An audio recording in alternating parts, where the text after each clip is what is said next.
আমি যে বাড়িতে খবরের কাগজ ডেলিভারি করি তার ডাকবাক্সটি ব্লক করা ছিল, তাই আমি দরজায় টোকা দিলাম।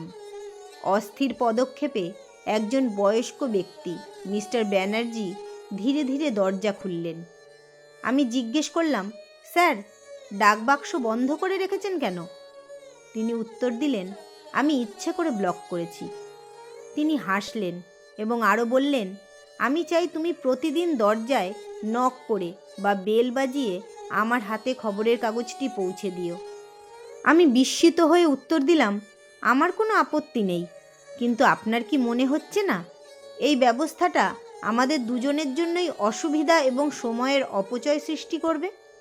তিনি বললেন, ঠিক আছে, আমি প্রতি মাসে তোমাকে অতিরিক্ত 500 টাকা নকিং ফি হিসেবে দেব। শুধু একটি অনুনয়, যদি কখনো এমন একটি দিন আসে যখন তুমি দরজায় নক করে আমার সাড়া না পাও, তাহলে দয়া করে অবশ্যই পুলিশকে খবর দিও। আমি হতভম্ব হয়ে জিজ্ঞেস করলাম, কেন?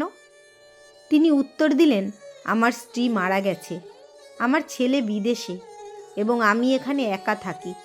আমার শেষ সময় কখন আসবে কে জানে। সেই মুহূর্তে দেখলাম বৃদ্ধের কুয়াশাচ্ছন্ন ভেজা চোখ। তিনি আরও বলেন, আমি কখনো সংবাদপত্র পড়ি না, শুধু নকিং বা দরজার বেল বাজানোর শব্দ শুনতে আমি এর গ্রাহক হয়েছি, পরিচিত মুখ দেখতে এবং কিছু কথা ও আনন্দ বিনিময় করতে। তিনি আমার হাত ধরে বললেন, ভাই, দয়া করে আমার এই উপকারটি করো। এই হলো আমার ছেলের বিদেশের ফোন নম্বর। যদি একদিন দরজায় নক করো এবং আমার জবাব না পাও, দয়া করে আমার ছেলেকে ফোন করে তাকে জানিও। এটি পড়ার পরে আমার মনে হলো যে আমাদের বন্ধুদের মধ্যে তো অনেক নির্জন, একাকী বয়স্ক মানুষ রয়েছে। আপনি ভাবতে পারেন কেন তারা তাদের বৃদ্ধ বয়সে এখনও হোয়াটসঅ্যাপে শুভেচ্ছা বার্তা পাঠায়, নিয়মিত, একদিনের জন্য ভুল না করে।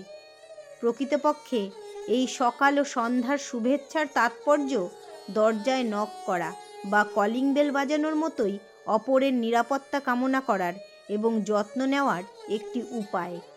আজকাল হোয়াটসঅ্যাপ খুব সুবিধাজনক এবং আমাদের আর পেপারের উপর নির্ভর করতে হয় না।